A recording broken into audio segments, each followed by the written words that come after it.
So this cylindrical tank looks something like this. Has a radius of 3 feet and it's 8 feet tall.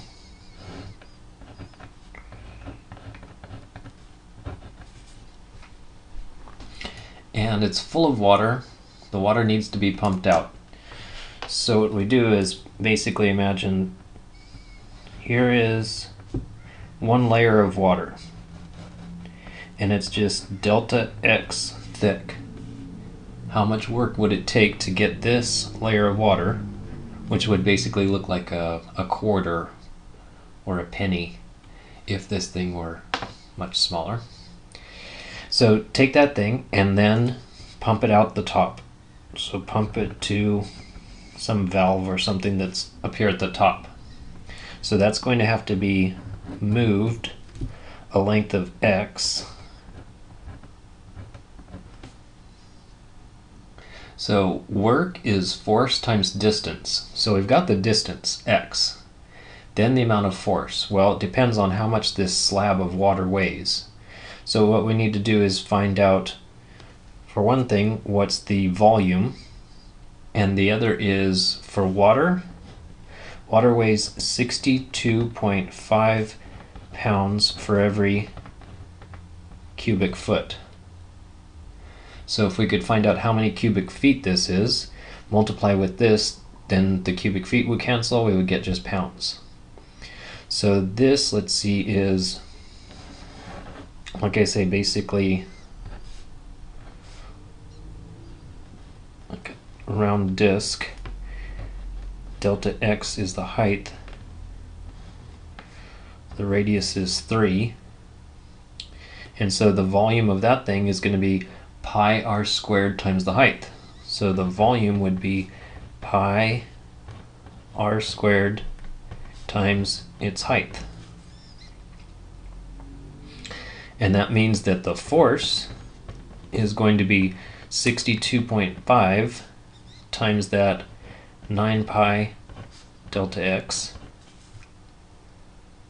And then if we take that times X, that would be force times distance, and we would have work. Then we just do that all along up and down this thing and add them all up. And that's what this is. It's a big S for sum. So sum all of these, 62.5 times 9 pi multiplied by X, and the delta X becomes dx when we integrate. And it needs to go from, well, at the bottom, X is actually a length of 8, and when it's at the top, you have a 0 distance to go. So this is going to become x squared over 2. So I need this divided by 2.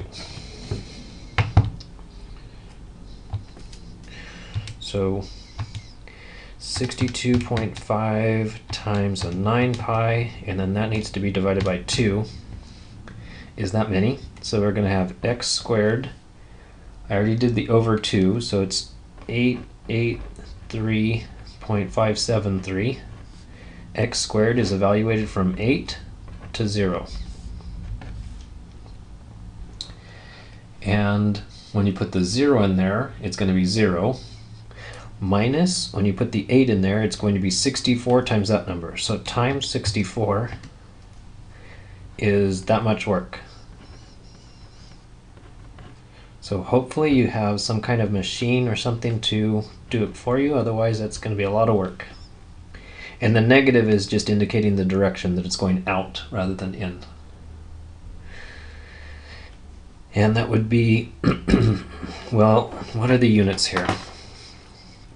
We've got that this is feet, and all of this was the force, which was in pounds. And so the units are foot-pounds.